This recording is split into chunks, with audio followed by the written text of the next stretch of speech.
Material costing. The material costing means যে আমি মেটেরিয়ালের একটা কস্ট ক্যালকুলেট করছি।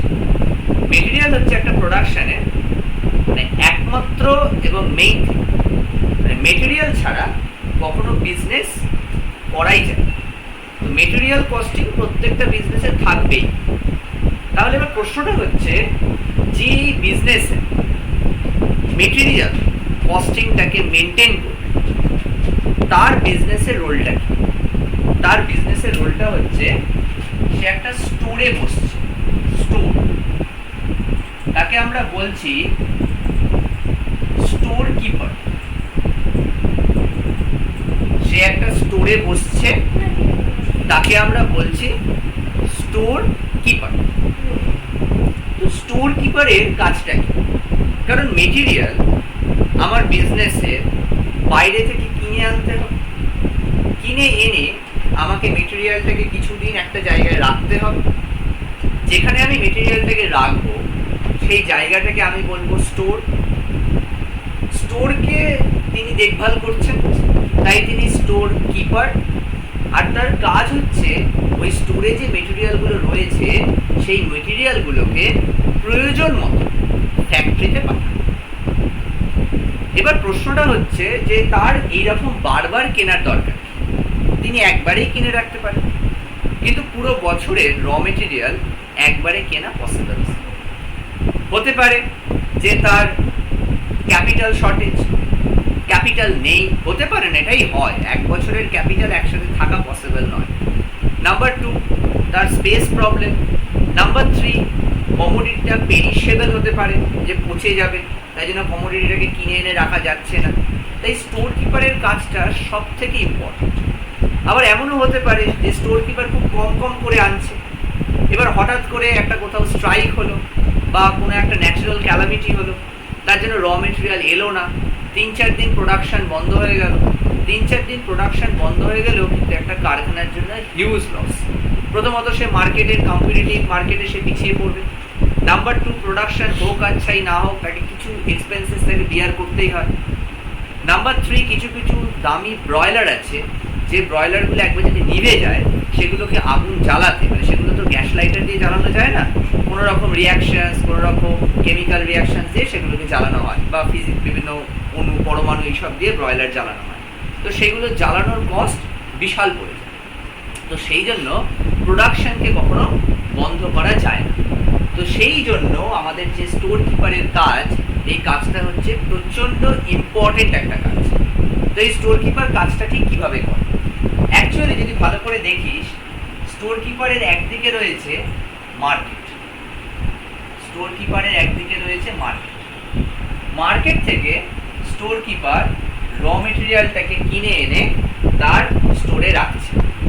আর এই দিকে স্টোর কিপারের আরেকটা হ্যান্ডে রয়েছে ফ্যাক্টরি, যেখানে স্টোর কিপার সেই র মেটেরিয়ালগুলোকে পাঠাচ্ছে। এইবার দুটো জায়গায় দু রকম কস্টিং থাকে। মেটেরিয়াল কস্টিংই দুটো জায়গায় দুটো ক্ষেত্রে ডিফারেন্ট ডিফারেন্ট টেকনিকে অ্যাপ্লাই হয়। এইখানে এক ধরনের মেটেরিয়াল কস্টিং, এইখানে এক ধরনের মেটেরিয়াল কস্টিং। আমরা যারা ক্লাস 11-12 ওয়েস্ট বেঙ্গল বোর্ড থেকে পড়াশোনা করে এসেছি, তারা এই জায়গাটা আমরা পড়েছি ক্লাস 11-এর কস্টিং, আর এই জায়গাটা আমরা পড়েছি ক্লাস 12-এর কস্টিং। এই জায়গাটাতে কি থাকতে পারে? এই জায়গাটাতে থাকতে পারে যে কিভাবে সায়েন্টিফিক্যালি, কিভাবে মেথডিক্যালি একটা স্টোর কিপার মার্কেট থেকে র মেটেরিয়ালকে তার প্রয়োজন মতো পারচেস করবে, যাতে না তো পারচেস বেশি হয়ে যায়, না তো জিনিসটা পড়ে থেকে নষ্ট হয়ে যায়, না তো সেই জিনিসটা আবার কম কেনার জন্য যে মার্কেটে পাওয়া গেল না বা আসতে দেরি হচ্ছে তার জন্য ফ্যাক্টরি প্রোডাকশন বন্ধ হয়েছে। এই জিনিসগুলো এই জায়গাটাতে থাকে। মেটেরিয়াল কস্টিং ভীষণ ইজি, তাই আমি আগে চেষ্টা করছি যে মেটেরিয়াল কস্টিংটা ঠিক কেন লাগে, কোন জায়গায় লাগে, কিভাবে লাগে, সেইটা আগে আমরা ভালো করে বুঝি। আর আরেকটা হচ্ছে স্টোরে তো মালটা নিয়ে নিলাম, স্টোরে জিনিসগুলো চলে এলো, কাঁচামাল র মেটেরিয়াল আমার স্টোরে ঢুকে গেল। এবার এই স্টোর থেকে আমি কিভাবে ফ্যাক্টরিতে ওটাকে ইস্যু করব, স্টোর থেকে আমি কিভাবে ফ্যাক্টরিতে ওটাকে ইস্যু করব। সেটার জন্য আমার কিছু মেথড আছে। সেই মেথডগুলো ফ্যাক্টরি টু ফ্যাক্টরি ডিপেন্ড করবে। কোম্পানির ম্যানেজিং যারা ডাইরেক্টর, যারা ম্যানেজিং অথরিটি, তারা ডিসাইড করবে। কোনো কোনো সময় প্রোডাক্টের কোয়ালিটির ওপর ডিপেন্ড করে, প্রোডাক্টের নেচারের ওপর ডিপেন্ড করে যে কী প্রসেসে আমরা এইদিকে ফ্যাক্টরিতে সেই কাঁচামালটাকে পাঠাবো। এই জায়গাটাতে বেসিক্যালি আমাদের কয়েকটা লেভেল, এই জায়গাটাতে আমাদের কয়েকটা লেভেল। প্রথম যে জায়গাটা থাকে সেটাকে বলা হয় রিঅর্ডার লেভেল। প্রথম যে জায়গাটা থাকে সেই জায়গাটাকে বলা হয় রিঅর্ডার লেভেল। সেকেন্ড যে জায়গাটা থাকে তাকে বলা হয় ম্যাক্সিমাম লেভেল।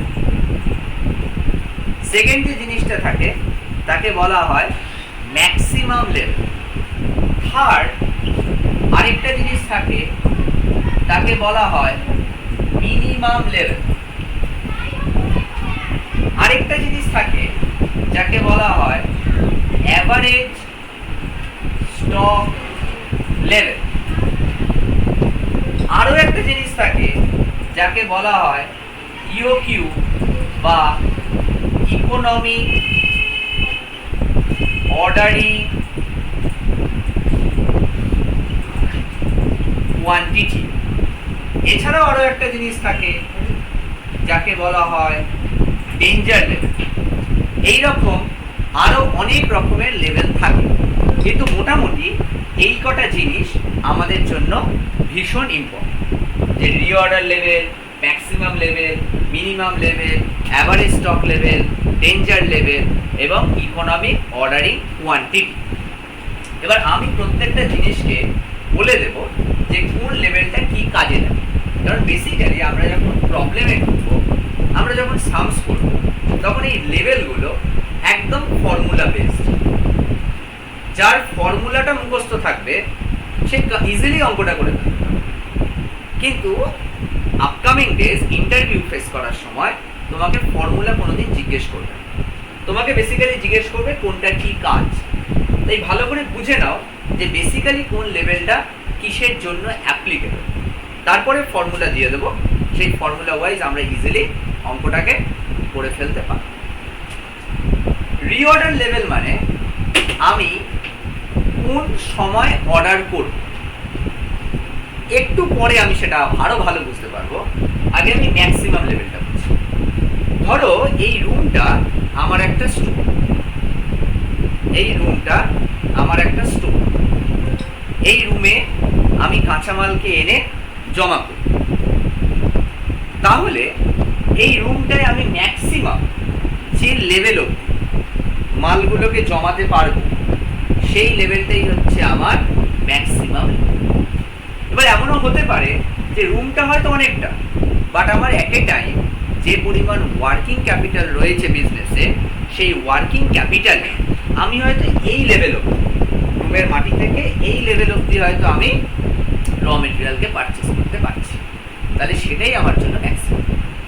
আমি কোনো একটা পার্টিকুলার টাইমে ম্যাক্সিমাম যতটা র মেটেরিয়াল স্টোর করতে পারবো, সেই অবধি লেভেলটাকে বলা হবে ম্যাক্সিমাম লেভেল।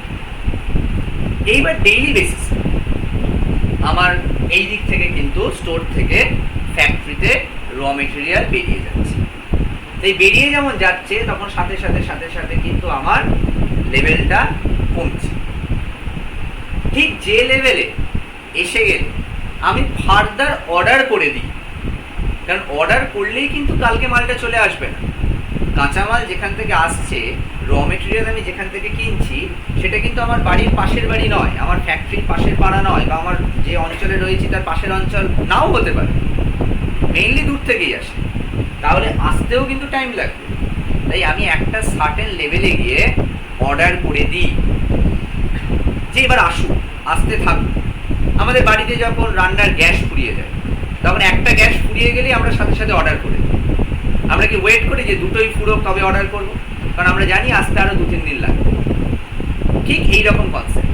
তাই যে লেভেলে থাকার সময় আমরা ফার্দার একটা অর্ডারের রিকুইজিশন দিয়ে দিই, সেই লেভেলটাকে বলা হয় রি অর্ডার লেভেল। এইবার অর্ডার চলে গেল, কিন্তু ডেলি কিন্তু ফ্যাক্টরিতে মাল যেতেই থাকছে, ডেলি ফ্যাক্টরিতে মাল যাচ্ছে। তো এই যে ডেলি ফ্যাক্টরিতে মাল যাচ্ছে, তাহলে লেভেলটা আরো কমছে। ঠিক যে লেভেলে গিয়ে নতুন মাল চলে এলো, সেই লেভেলটাকে বলা হবে মিনিমাম লেভেল, যে ওর নিচে আর নামছে না, ওর নিচে আর যাচ্ছে না। ঠিক ওই লেভেলে আসার পরে আবার নতুন মাল চলে এলো, নতুন মাল আসলে আবার সেই ম্যাক্সিমাম লেভেলকে টাচ করে গেল। তাহলে সেই লেভেলটা, যে লেভেলে নতুন মালটা চলে এলো অ্যাট দ্যাট টাইম, সেই লেভেলটাকে বলা হবে মিনিমাম লেভেল। এবার কখনো এমন তো হতেই পারে যে রাস্তায় আসতে কোনো প্রবলেম হলো, তার জন্য মিনিমাম লেভেলেরও নিচে চলে গেল, কাঁচামালটা পাওয়া যাচ্ছে না, আসতে গিয়ে ট্রাকটা অ্যাক্সিডেন্ট করেছে, কোনো একটা জায়গায় স্ট্রাইক হয়েছে, আমার ফ্যাক্টরিতে এসে মালটা পৌঁছায়নি, আমার স্টোরে এসে মালটা পৌঁছায়নি, তাহলে মিনিমামের নিচেও আবার যাবে, আমার স্টকের যে মেটেরিয়াল সেটা মিনিমামের নিচে চলে যাবে। আমার প্রোডাকশন ডেলি চলছে, ঠিক যে পয়েন্টে গেলে একদম লাস্ট পয়েন্ট, যে আর এরপরে প্রোডাকশন হবে না, দ্যাট ইজ দ্য ডেঞ্জার। এমন একটা পয়েন্টে তো একদিনও নামবে, যদি বাইরে থেকে মালটা আসতে, নতুন অর্ডার আসতে যদি লেট হয়, তাহলে আমার স্টোর তো আস্তে আস্তে আস্তে আস্তে কমছে। ঠিক যে পয়েন্টে এসে দাঁড়িয়ে গেল যে আর প্রোডাকশন হবে না, এর নিচে চলে গেলে কিন্তু মানে আর হয়তো একবারই হবে, এরকম একটা concept, that we are in danger. এবং এটার কোনো আপেক্ষিক মান হয় না যে তাহলে কি এই লেভেলে এলো, তাহলে এই লেভেলের পর থেকে কদিন ডেঞ্জার, এই লেভেলের পর থেকে কতক্ষণের ডেঞ্জার, এইরকম কোনো কনসেপ্ট নেই, এর পরে আর হবে না। আমরা কিন্তু উই আর ইন ডেঞ্জার, আমাদের প্রোডাকশন আর রান করবে না, সেই লেভেলটাকে বলা হয় ডেঞ্জার। তাহলে আমরা ইজিলি রিঅর্ডার লেভেল করলাম, ম্যাক্সিমাম লেভেল করলাম, মিনিমাম লেভেল করলাম, অ্যাভারেজ স্টক লেভেল করলাম, danger level. Average stock level একদম করে এবার এই মিনিমাম লেভেল বার করেছি, যে এত ইউনিট আমার মিনিমাম লেভেল আর এত ইউনিট আমার maximum level. Average stock level মানে হচ্ছে মিনিমাম লেভেল আর ম্যাক্সিমাম লেভেলের অ্যাভারেজ। এটা একটা জাস্ট সিম্পল অ্যাভারেজ। যদি আমার ম্যাক্সিমাম লেভেল 1000 ইউনিটস হয়, আমার মিনিমাম লেভেল যদি 500 ইউনিটস হয়, তাহলে 1000 by 5, 1000 plus 500 is 1500, 1500 by 2, 750 units হচ্ছে আমার অ্যাভারেজ স্টক। এটা একদম। এবার most important concept, that is EOQ. The concept is EOQ. EOQ concept. So what is EOQ concept? EOQ এর ফুল ফর্ম হচ্ছে economic ordering quantity. Economic ordering quantity, এই কনসেপ্টটা ঠিক। আমরা যখন কোনো মাল কিনে আনছি, কোনো কাঁচামাল কিনে নিয়ে বাড়িতে বা ফ্যাক্টরিতে যে কোনো জায়গায় আমরা নিয়ে আসছি, তার কিছু ক্যারিং কস্ট হয়।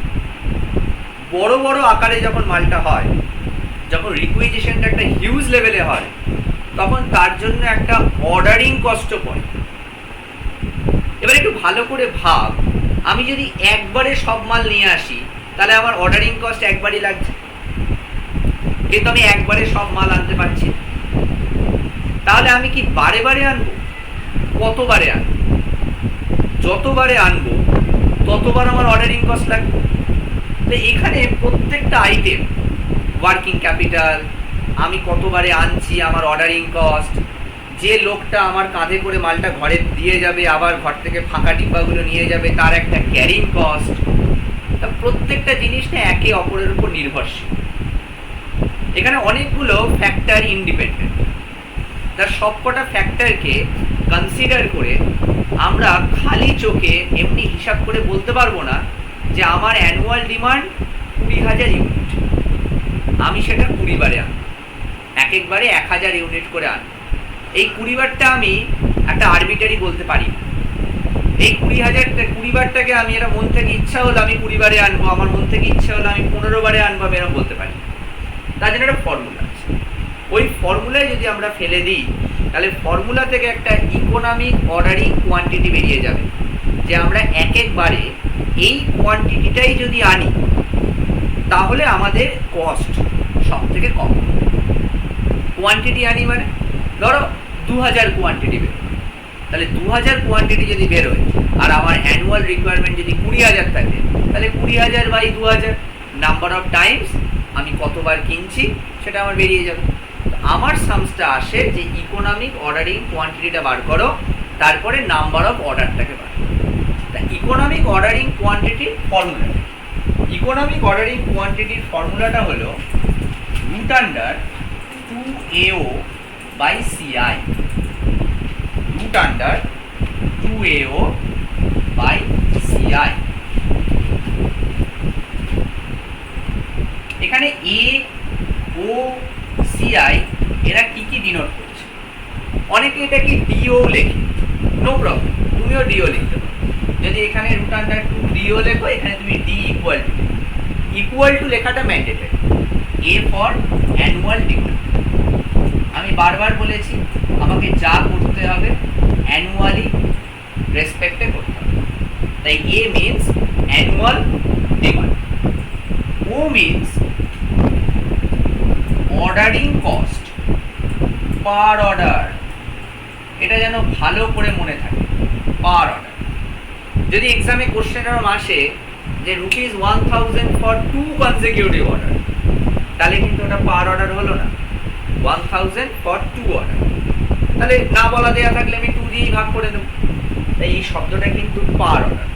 এটা কিন্তু অ্যানুয়াল ডিমান্ড। অনেক সময় উইকলি ডিমান্ড দিয়ে দেয়, তা উইকলি ডিমান্ড দিলে আমাকে কিন্তু 52 দিয়ে মাল্টিপ্লাই করতে হবে। মান্থলি ডিমান্ড দিলে আমাকে 12 দিয়ে মাল্টিপ্লাই করতে হবে। ডেলি ডিমান্ড দিলে আমাকে 365 দিয়ে মাল্টিপ্লাই করতে হবে। যখন আমি এই ফর্মুলাটাতে ফিট করব, তখন সেটা আমাকে অ্যানুয়াল ডিমান্ডেই ফিট করতে হবে, আমি অন্য কোনো কিছুতে ফিট করতে পারবো না। CI মানে হচ্ছে carrying cost. Carrying cost, what is carrying cost? Carrying cost মানে হলো এই যে আমি প্রোডাক্টটা কিনছি, সেই প্রোডাক্টটা লোডিং আনলোডিং, সেই প্রোডাক্টটা গোডাউনে রাখছি, তার একটা ইন্স্যুরেন্স হতে পারে, তার একটা হ্যান্ডলিং কস্ট হতে পারে, এই ধরনের ক্যারিং কস্ট। ক্যারিং কস্ট সচরাচর ইন টার্মস অফ পার্সেন্টেজ, কি 1% অর 5% অর 3%। এই পার্সেন্টেজটা আমরা তখন কার ওপর চার্জ করব? এই পার্সেন্টেজটা আমরা সবসময় পার ইউনিট ভ্যালুর ওপর চার্জ করব, যে এক এক ইউনিটের দাম কত। ধরো এক এক ইউনিটের দাম হচ্ছে 100 টাকা, 100 টাকা পার ইউনিট। যদি এক একটা ইউনিটের দাম 100 টাকা করে হয়, তাহলে CI তার 1% হলে 10 টাকা, এই 1 টাকা, তার 5% হলে 5 টাকা। এইভাবে আমরা CIটাকে চার্জ করি। এবার খুব ইজিলি আমরা এটাতে ফিট করে দেবো। যদি আমাদের অঙ্কে বলে যে আমাদের অ্যানুয়াল ডিমান্ড 20,000, তাহলে আমরা 2 × 20,000। আমাদের ordering cost per order ₹200 divided by CI। বললো না, বলে দিলে ইউনিটের দাম 100 আর 5% হচ্ছে ক্যারিং কস্ট, নিচে 5। এবার এই ফ্র্যাকশনটা করে যেটা বেরোবে সেটা always in terms of units. আমরা কেউ যদি এই ইউনিটস লিখতে ভুলে যাই তাহলে কিন্তু আমাদের মার্কস 0। ইকোনমিক অর্ডারিং কোয়ান্টিটি আগের দিন পড়িয়েছি, কস্ট ইউনিট, কস্ট সেন্টার, তো এটা কস্ট ইউনিট। তাহলে ইকোনমিক অর্ডারিং কোয়ান্টিটি, কোয়ান্টিটি সবসময় ইন টার্মস অফ ইউনিটস। তাহলে আমরা যেটাই বের করবো না কেন, 100, 200, 300, 400 যাই আমাদের বেরোবে না কেন, সেটাকে আমরা ইন টার্মস অফ ইউনিটস লিখব। এইবার এটা তো বেরিয়ে গেল ইওকিউ। ইওকিউ যখন বেরিয়ে গেল, ইওকিউ যখন বেরিয়ে গেল, তখন এবার আমরা নাম্বার অফ অর্ডার কি করে করব? খুব ইজি, আমরা উপরে অ্যানুয়াল ডিমান্ড মারব আর নিচে ইওকিউ বসিয়ে দেবো। যদি আমার অ্যানুয়াল ডিমান্ড 20,000 হয় আর আমার ইওকিউ যদি 200 ইউনিট হয়, তাহলে 100, তাহলে 100 টাইমস আমি অর্ডার করব। খুব ইজি। যদি আমাকে বলে যে মান্থলি কতবার অর্ডার করব, তাহলে উপরে মান্থলি ডিমান্ড বসাবো। একবারে আমি সেই 200 করেই অর্ডার করবো। এবার আমার মান্থলি ডিমান্ড যদি 4000 ইউনিট হয়, তাহলে 4000/200। আমি যেটাই number of order in month করলে আমাকে মান্থলি ডিমান্ড বাই ইওকিউ করতে হবে, number of order in annual বললে অ্যানুয়াল ডিমান্ড বাই ইওকিউ করতে হবে। একটু কনসেপ্ট লাগিয়ে আমাকে কাজ করতে হবে। আর এই প্রথমের যে পোর্শনগুলো আমি বলেছিলাম, সেই প্রথমের পোর্শনগুলো হচ্ছে বেসিক্যালি বেসড অন ফর্মুলা। আমি একটা পিডিএফ শেয়ার করছি, সেই পিডিএফটার মধ্যে সমস্ত রকমের ফর্মুলা লেখা আছে। ওই ফর্মুলাগুলো যদি আমার মুখস্থ থাকে, ওগুলো একদম ওইভাবেই বানানো যে ওইটুকু ফর্মুলা পড়লেই আমার হয়ে যাবে। ওই ফর্মুলাগুলো যদি আমার মুখস্থ থাকে এবং আমি যদি বোঝানোটা আমার মাথায় থাকে, ইচ অ্যান্ড এভরি সামস, ইউনিভার্সিটিতে যে কোনো লেভেলের সামস লিখ না কেন, আমি প্রত্যেকটা সামস খুব ইজিলি করে আসতে পারি। আমার এই পোর্শন থেকে একটা মার্কসও কাটা যাবে না। ক্লিয়ার সবার কাছে?